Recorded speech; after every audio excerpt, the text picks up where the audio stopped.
Heureux d'être là, les amis, pour cette première réunion de l'année 2023. Je suis vraiment heureux et j'ai hâte de vous partager ce que Dieu a mis sur mon cœur. Et le titre du message, sans plus tarder, on va vous l'afficher. Tenez-vous en éveil. Je vous l'ai partagé sur les réseaux, vous l'avez vu. Tenez-vous en éveil. Alors, dans le sondage qu'on a fait, tout le monde a répondu Jésus. Vous avez bien fait. C'est bien Jésus qui a dit cette phrase. Vous n'êtes pas trompés. Et ce soir, dans ce message et dans mon introduction, j'aimerais vous emmener dans un endroit sur Terre qui s'appelle les Appalaches. Je ne sais pas si vous connaissez, c'est une chaîne de montagnes en Amérique du Nord. Il y a vraiment plein de montagnes, plein d'animaux qui vivent là-bas, dans cette fameuse chaîne de montagnes. Et puis là, je vous emmène en saison d'automne. Alors, je sais bien qu'on est en hiver, ne vous inquiétez pas, je connais les saisons. Vu le froid qu'il fait aujourd'hui, je sais qu'on est en hiver. Mais j'aimerais vous emmener en automne. Imaginez-vous en automne. Et puis, on va vous afficher un animal ici, sur cet écran. Est-ce que vous savez de quel animal il s'agit ? Est-ce que vous savez ça ? Ok, en français, il s'appelle le tamiya. Moi-même, je l'ai découvert en préparant ce message. Et puis, le tamiya, alors là, ça va vous parler, je pense. Il est aussi appelé le chipmunk. Ok, là, vous faites la référence, Alvin et les chipmunks, je sais. Ok, voilà ce que c'est un chipmunk, aussi un tamiya. C'est la même famille que les écureuils, etc. Et il a une mission, ce tamiya. Cet animal, il a une mission. C'est faire tomber les noisettes des arbres. Il doit faire tomber ces noisettes absolument en automne. Pourquoi, à votre avis ? Parce que l'hiver va arriver. Et pendant cette période hivernale, il doit absolument faire des réserves. Il est obligé, sinon il meurt de faim. Sachez que ses joues grossissent jusqu'à 3 fois la taille de sa tête. Vous voyez comme Dieu l'a bien formé. Jusqu'à 3 fois la taille de sa tête. Et elles peuvent contenir 8 noisettes. Et je me suis informé pour le message, vous avez vu ? J'ai travaillé. Il en amasse plus de 100 par jour. Il y a plus de 100 noisettes qu'il va mettre dans son terrier. Et puis, le tamiya, il a besoin de 1 kg de graines de noisettes pour survivre tout l'hiver. Il a besoin de faire un stock et puis de survivre avec 1 kg. Donc, je vous laisse imaginer le poids d'une noisette et tout ce qu'il faut amasser dans son terrier. Et puis, je regardais un reportage que disait Seigneur, j'aimerais adapter un fait naturel au message du début d'année, comme je l'avais déjà fait également une année. Et puis, dans ce reportage que j'ai regardé, il y a un autre tamiya qui arrive, il y a un autre chipmunk là, qui arrive. Et ils l'ont appelé le rival paresseux. Le rival paresseux, pourquoi ? Parce que lui, il n'avait pas fait de réserve. Lui, il n'avait pas envie de travailler. Il n'avait pas envie de grimper aux arbres, faire tomber les noisettes, les ramener jusqu'au terrier. Donc lui, ils l'ont appelé le rival paresseux parce qu'il avait les vues sur le terrier de l'autre. Et son but ultime, c'était que pendant l'autre aille travailler, lui allait voler les noisettes. Les noisettes. Laisser son trésor sans surveillance, je vous assure que ça devient vraiment risqué. Ça devient risqué. Puis le voleur, il a tenté sa chance quand même. Comme n'importe quel voleur, aurait tenté sa chance. Puis l'autre qui était travailleur, on va dire, l'a vu et est vite revenu dans son terrier. Bon, il a perdu une noisette. C'est pas très grave. Au vu de tout ce qu'il avait amassé, c'est rien. Puis il a gardé son trésor. Ce tamiya qui avait bien travaillé peut aller dans son terrier tout l'hiver sans être inquiété.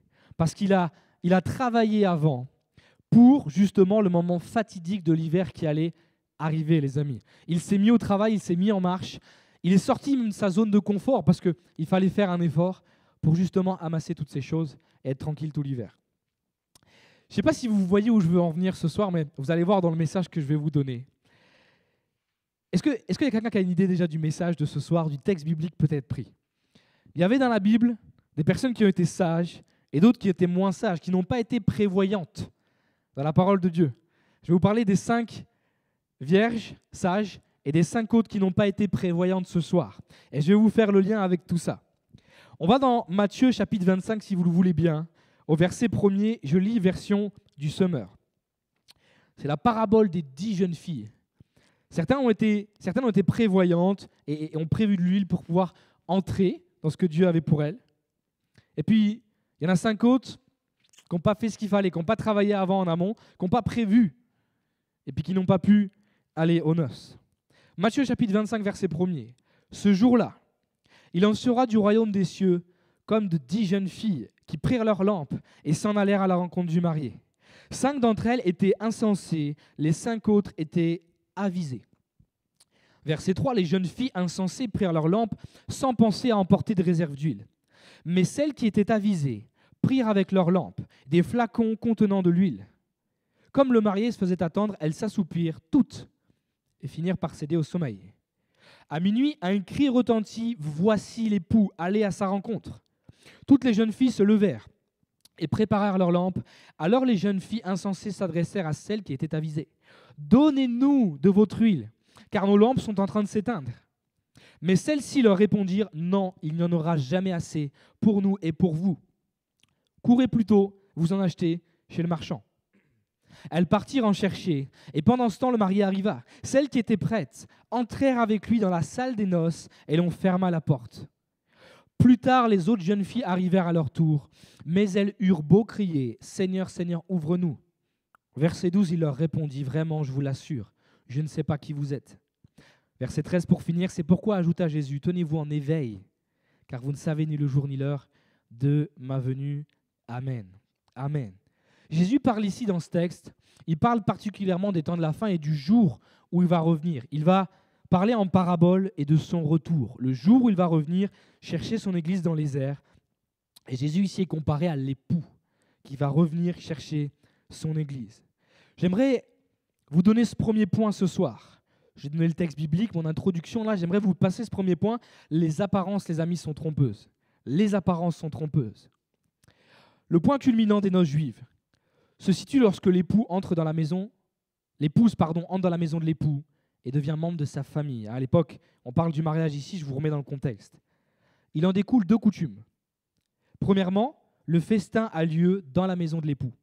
Deuxièmement, l'époux va chercher l'épouse en cortège, avec des lampes, de la musique et des chants pour la ramener chez lui dans la salle des noces. Voilà pourquoi il y a ceci, et écoutez bien ceci, les jeunes filles du village pouvaient se joindre au cortège et être admises au festin sans invitation particulière. Si tu faisais partie du village, tu étais une jeune fille, tu pouvais venir sans invitation. Mais à condition, il y avait deux conditions ici, d'être revêtue d'habits de fête et d'avoir avec elle leur lampe. C'était les deux conditions. Sinon, tu ne pouvais pas rentrer à la fête. Il fallait être bien habillé et il fallait avoir ta lampe allumée pour rentrer à la fête. Puis la parabole de Jésus ici, elle met en scène deux groupes de jeunes filles. Il y a un cortège, puis il y a les filles qui attendent quelque part entre eux les deux maisons ici. Il y en a 5 qui sont prévoyantes, puis il y en a 5 qui sont, je dirais, plus insouciantes, non prévoyantes. Ou peut-être une chose, qui comptent toujours sur les autres pour attraper leur coup, vous savez. J'ai pas travaillé, mais c'est pas grave. Il y en a qui vont le faire à ma place. Puis finalement, on a vu ici, les amis, c'est chacun pour soi.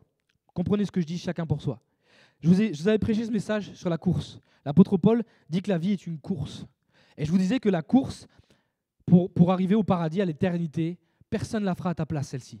On peut courir ensemble, et on est en train de courir ensemble, parce qu'on est ensemble dans cette vie, mais c'est chacun pour soi. C'est toi qui cours, c'est toi qui devras passer cette ligne d'arrivée finalement. Personne ne le fera pour toi.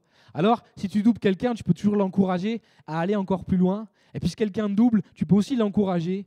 Mais à la fin, c'est toi qui vas passer cette ligne d'arrivée. C'est exactement ce qui est là. Tu travailles ici sur terre, c'est vrai pour la vie éternelle. Elles apportent leurs lampes pour être admises dans le cortège illuminé. Il y a un cortège qui doit se faire illuminer. Puis vous savez, la pile à l'époque, elle n'existe pas. J'en suis sûr même. La pile n'existe pas. Aujourd'hui, tu mets une pile dans un jouet, puis la pile, elle s'use juste quand tu appuies sur le jouet ou que tu appuies sur le bouton. Ça, c'est exceptionnel. Et puis, juste ici, même les piles d'aujourd'hui, tu sais, tu peux même voir, là, je ne sais plus quelle marque c'est, je ne vais pas faire de la pub pour une pile, mais tu peux appuyer et voir ce qui reste dans ta pile. Ça, c'est juste incroyable. Et puis, la pile, elle n'est pas encore inventée à cette époque. Ça ne marche pas. À l'époque, il n'y a pas de briquet non plus, il n'y a pas d'allumettes. Leurs lampes se composaient. On peut afficher la lampe si c'est possible. Voilà. C'est les lampes que j'ai trouvées, j'ai cherché. Et c'est toujours cette lampe qui revenait à l'image. Leurs lampes se composaient d'un petit réservoir d'huile avec un bec dans lequel trempait une mèche. Et voilà les lampes d'aujourd'hui. En haut, vous pouviez verser l'huile directement, et c'était ces lampes qu'elles avaient à l'époque. 5 d'entre elles sont insouciantes, on va dire tête en l'air. Elles ne pensent pas à l'avenir. Elles ne pensent qu'au plaisir d'être à la fête et non de ce qu'il faut, non de ce qui est exigé pour en être. Puis les 5 autres, elles sont prévoyantes, je vous l'ai dit, elles réfléchissent qu'il pourrait y avoir une certaine attente. Les amis, c'est la même chose dans la vie chrétienne.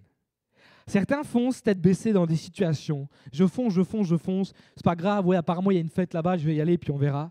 Et puis quand on fonce, puis on ne demande pas à Dieu les projets qu'il avait pour nous, on ne réfléchit pas, on y va tête baissée, puis à un moment on se retrouve dans la panade, on se dit mince, j'aurais peut-être dû prévoir, j'aurais peut-être dû prier, j'aurais peut-être dû plus passer de temps avec toi Seigneur pour savoir ce qu'il fallait vraiment prendre, parce que j'ai pris que la moitié de ce qu'il fallait prendre. Alors que si tu avais analysé la situation avant de t'engager, tu n'en serais pas arrivé là. C'est souvent comme ça dans la vie chrétienne. Des fois, si on fonce tête baissée sans réfléchir, c'est ce qui nous arrive. Et puis même, on pense que Dieu nous envoie une épreuve. Non, on s'est mis tout seul dans l'épreuve, les amis. Il y avait ce soir-là un dress code. Je parle à la Jones, un dress code. Ce soir-là, il y avait un dress code. C'est une façon d'être habillé, peut-être tous similaires, ou une couleur, ou peut-être une chose qui va flasher, qui va faire sortir la soirée. Un dress code. Une qualité, une couleur, quelque chose qui va vraiment faire sortir la soirée ce soir-là. Comme je vous l'ai dit, il fallait être revêtu d'habits de fête. Si tu vas à un mariage, je ne pense pas que tu vas t'habiller comme dans la vie de tous les jours. Tu sais, si un samedi on te croise, tu as décoré ta voiture, tu t'es bien habillé, c'est sûr et certain, on va te dire, mais toi tu vas à un mariage. Pourquoi ? Parce que tu as envie d'honorer les mariés, tu t'habilles bien, mais tu as envie aussi d'être bien habillé parce qu'un mariage, tout le monde est bien habillé. Et tu vas être au milieu de ces gens-là et tu ne seras pas bien habillé finalement, ou tu seras habillé normalement. Mais il va te manquer ce petit plus, ce petit quelque chose. Pour les garçons, même si tu ne mets pas un costard cravate, tu mets au moins une chemise, un petit pantalon, un petit polo, avec des petites chaussures, et tu veux être bien habillé. Pour les filles, tu mets au moins une jupe, tu mets au moins une robe, tu mets quelque chose comme ça. Pour sortir du lot, pour être bien habillé, et tu honores les mariés ce soir-là.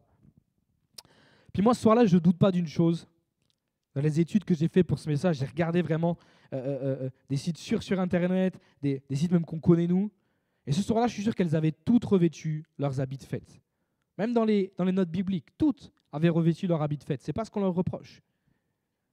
Mais j'aimerais mettre l'accent sur une chose ce soir, c'est l'apparence, les amis. L'apparence. Les 10 avaient mis leur plus belle tenue. Les 10 avaient pris leur lampe avec elles. Mais ça, c'est ce qui frappe les yeux. C'est ce que tu vas voir et ce qui va frapper tes yeux. Ok, on est bon. On a tous mis nos habits, les filles.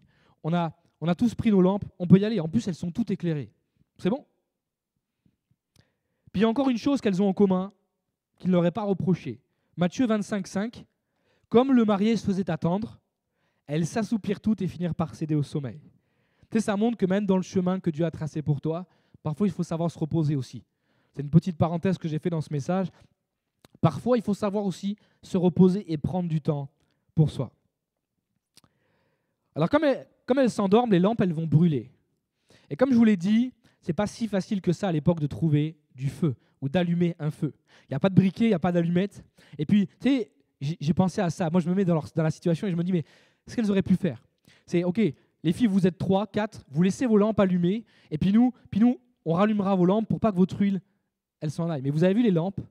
Si tu te mets à allumer la lampe du voisin, ton huile, elle va couler partout. Je pense que ce n'est pas la bonne solution et c'est pour ça qu'elles ne l'ont pas fait. Elles sont obligées, pour que la mèche reste allumée, de laisser la lampe allumée et se consumer. Elles sont obligées. Donc elles s'endorment, puis elles laissent pendant ce temps-là les lampes allumées. Il y a des chrétiens, les amis, qui viennent à l'église de cette manière.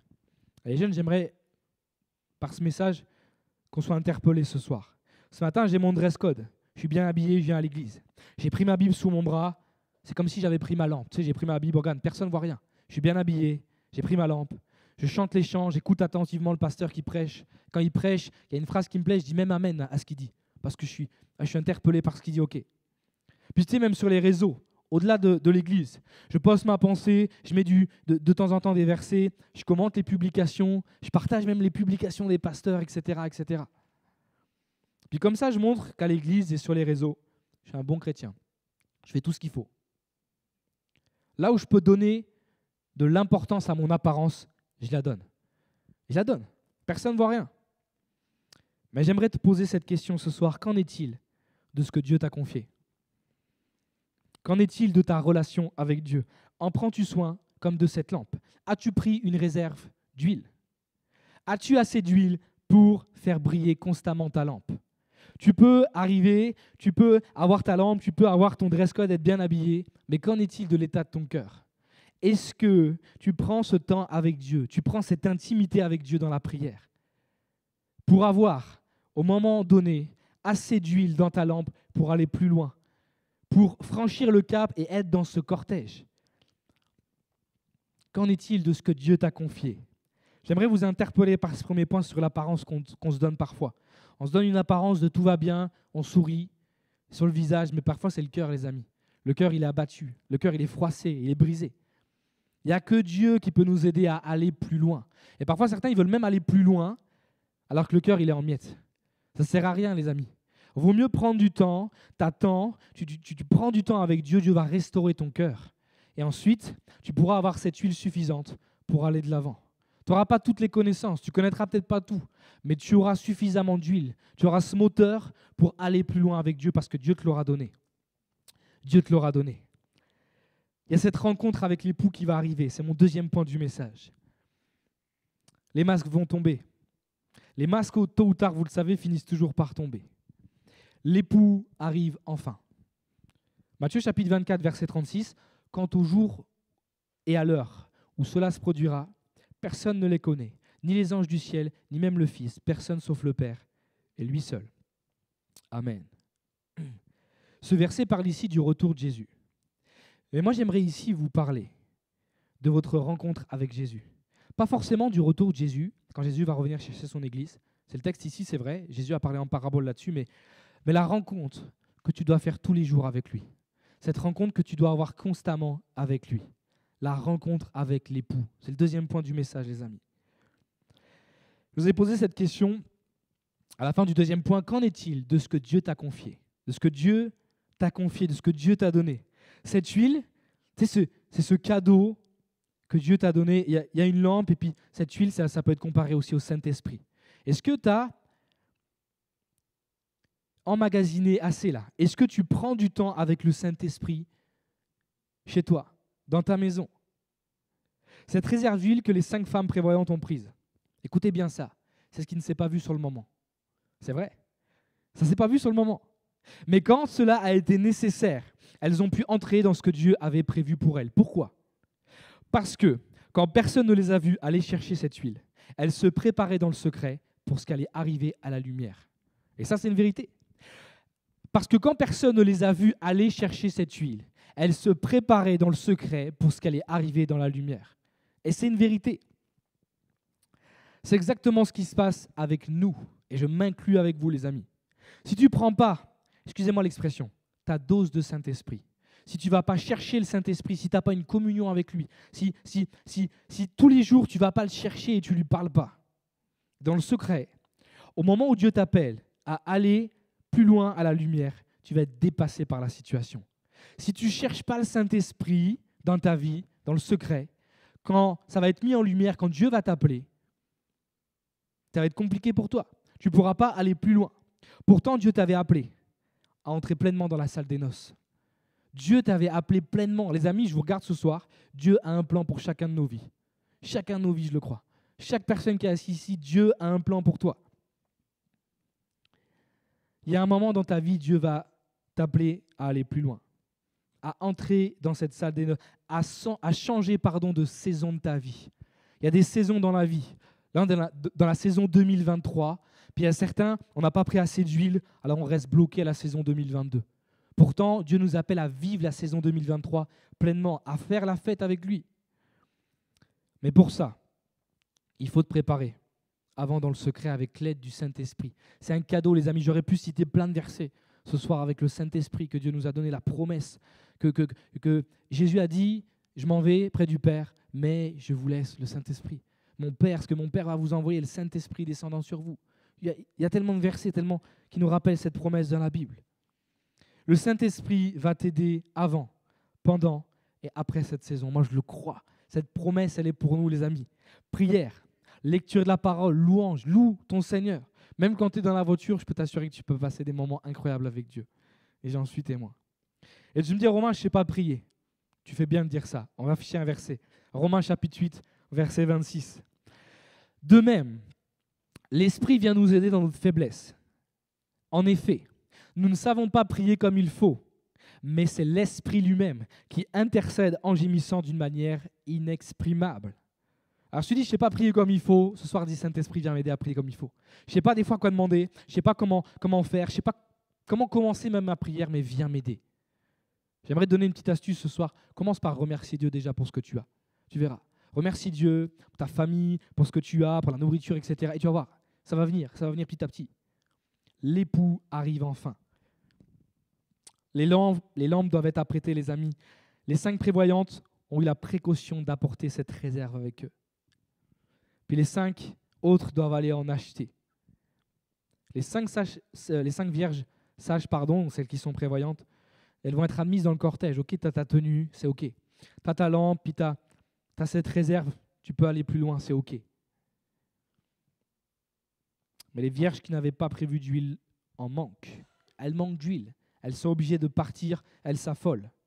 Et quand elles reviennent et frappent à la porte, c'est trop tard, le cortège est parti. Matthieu chapitre 25, verset 12, je vais vous remettre ce verset. Il leur répondit, vraiment je vous l'assure, je ne sais pas qui vous êtes. Je ne sais pas qui vous êtes, je ne vous ai jamais connu. Vous connaissez également cette phrase. Pourquoi ? Parce que vous n'avez pas marché avec les autres au moment du cortège. Quand je vous appelais sur cette terre à faire ce qui était bon, quand je vous ai appelé à prendre soin de votre prochain, quand je vous ai appelé à rentrer dans ce que j'avais pour vous, vous n'avez pas été là, les amis. Vous n'étiez pas là. Comme ces chrétiens qui te font croire qu'ils sont là, mais quand le moment est important, il n'y a plus personne. Tu sais, quand ça commence à chauffer ou à sortir de la zone de confort, oula, moi je vais rester ici, moi. Eh ouais, mais mon ami, il faut aller plus loin. Il faut que tu aies une réserve, il faut qu'il se passe quelque chose. Certains sont toujours à courir partout. Ils courent toujours partout, mais rien n'avance dans leur vie. Je prie ce soir qu'on ne soit pas de ceux-là, vraiment. Ce n'est pas un jugement de la part de Dieu et de ma part ce soir, pas du tout. Mais parce qu'ils s'affolent toujours en retard, au lieu de prévoir les choses. Tu étais toujours en retard. Pourquoi ? Parce qu'avant, je n'ai pas pris le temps avec toi, Seigneur. Dans ma vie, là, il y a quelque chose qui doit changer, je dois aller plus loin. Mais je ne sais pas comment faire. Je n'ai pas pris le temps avec toi avant. Je n'ai pas prévu les choses. Si j'aurais dû arriver, prêcher ce message comme ça, sans l'avoir préparé, ça aurait été compliqué, croyez-moi. Hein, même si on est appelé de pasteur à prêcher, c'est bien de le préparer avant. Il y a une préparation avant. Ceux qui font les chants à la louange préparent aussi les chants avant. Il y a une préparation dans tout ce qu'on fait. Soyez de ceux qui sont comme ces 5 vierges prévoyantes. Ces 5 prévoyantes. Soyez de ceux qui prient, qui louent, qui adorent en esprit et en vérité, qui agissent sur le terrain, les amis. Soyez de ceux qui ne font pas semblant. Soyez de ceux qui ne font pas de compromis, qui sont vrais, qui brillent sur le chemin que Dieu leur a tracé. Soyez de ceux qui prennent du temps dans la prière avec Dieu, les amis, vraiment. Qui croient que cette année 2023, ça va être une année de bénédiction. Il y en a plein qui ne le sentent pas. Moi, j'aimerais dire cette année, je ne sais pas ce qui va nous arriver encore. On est passé par le Covid, il y a eu l'inflation, il y a tellement de choses qui se passent, les amis. Mais ces choses-là doivent arriver. La parole de Dieu est claire. Moi, je la sens bien spirituellement cette année. Le monde, ok, il va y avoir encore des choses, il va se passer des choses. Ne vous laissez pas troubler. C'est un verset encore de la parole de Dieu. Mais moi, je crois que spirituellement, cette année, pour nous les jeunes, elle va être incroyable. Je crois que peut-être tu n'as pas pris de temps avant. C'est pour ça que je dis que ce n'est pas un jugement de la part de Dieu. Tu n'as peut-être pas pris ce temps et puis tu ne prends pas ce temps dans la prière. Ce soir, Dieu veut t'interpeller à dire, hey, cette année 2023, prends du temps avec moi. Prie. Même si tu ne pries pas 1 heure, c'est pas... prie déjà. Cherche-moi avec ton cœur. Lis la parole. Cherche à me connaître. Et je vais te bénir. Ta réserve d'huile va être de plus en plus grande. Et tu vas pouvoir arriver dans ce cortège fièrement. Dire, Seigneur, regarde, 2023, tu as prévu ça pour moi. Peut-être cette salle des noces, c'est un nouveau travail pour toi. Dieu l'a prévu, tu vas pouvoir entrer dans ce cortège. Peut-être familialement, il y a des liens brisés, mais Dieu va te dire, regarde, tu vas pouvoir entrer dans ce cortège. Regarde ma bénédiction, elle est au bout. Elle est dans cette salle des noces. Tu vas pouvoir rentrer dans ce cortège parce que tu m'auras prié, tu m'auras cherché avec ton cœur. Je ne sais pas quels sont vos projets, les amis, ce que Dieu a mis sur votre cœur. Mais je crois que 2023 va être une belle année. J'aimerais conclure ce message, je ne veux pas être très long. J'invite le groupe de louanges à remonter sur l'estrade. La conclusion de Jésus est simple. Matthieu chapitre 25, verset 13. J'aimerais reprendre ce verset. Tenez-vous en éveil. J'aimerais vous donner cette phrase-là. Tenez-vous en éveil, car vous ne savez ni le jour ni l'heure de ma venue. Jésus doit revenir, c'est vrai, mais pendant pendant le temps où Jésus ne revient pas encore, les amis, faites ce à quoi Dieu vous a appelé sur cette terre. Peut-être ce sera en 2023, en 2025, on ne sait pas quand Jésus va revenir. Mais pendant le temps qu'on est sur terre, qu'on puisse rentrer pleinement dans ce que Dieu a prévu pour nous. Le souci de Jésus, sur ce verset au chapitre 25 et au verset 13, n'a pas été de nous dire que 50% des chrétiens seront sauvés. Je pense que j'ai fait un bon calcul. 5 sur 10, ça fait 50. Je ne me suis pas trompé. 50% des chrétiens seront enlevés, etc. Ce n'est pas ça que Jésus a voulu nous dire. Mais de nous montrer l'importance de la préparation pour entrer dans le royaume. De nous montrer l'importance de la préparation pour entrer dans les choses qu'il a prévues pour nous sur cette terre. Tu sais, on pourrait rester assis dans notre canapé, et puis Romains, chapitre 10, verset 9, si je ne me trompe pas, si tu déclares de ta bouche le Seigneur Jésus, et puis si tu crois que Dieu l'a ressuscité des morts, etc., tu seras sauvé. Tu peux te dire, ok Seigneur, moi je crois dans mon cœur que je suis sauvé, et puis je vais faire ma vie tranquillement, et puis je vais te sauver quand même quand tu vas revenir. Moi je pense que dans la vie chrétienne, il y a plus que ça, les amis. Je pense que Dieu t'invite à rentrer dans des choses extraordinaires, à vivre le spirituel sur la terre. Vivre le spirituel sur la terre. En attendant le retour de Jésus, soyez de ceux qui se tiennent en éveil, les amis.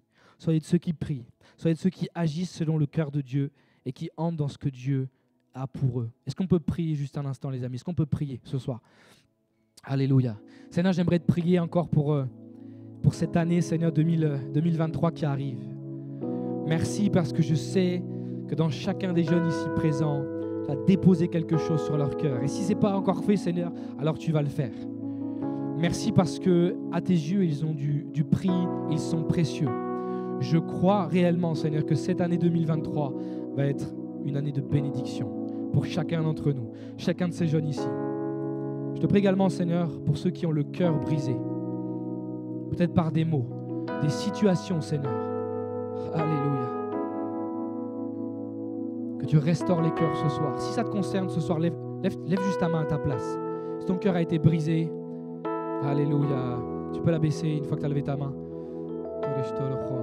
Seigneur, tu vois ces jeunes qui ont levé la main. Je te prie pour eux afin que tu restaures leur cœur, Seigneur. Restaure leur cœur, Seigneur, ce soir. Par les mots, les situations qui les ont brisés.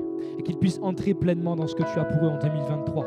Qu'ils puissent surmonter ces choses. Que les chaînes, Seigneur, de l'ennemi qui les tiennent, Seigneur, soient brisées dans le nom de Jésus. Seigneur, que cette année 2023, nous puissions entrer dans ce que tu as pour nous. Que ce soit une année extraordinaire. Que nous puissions vivre le ciel sur la terre, Seigneur. En ton nom, Jésus, j'ai prié. Amen.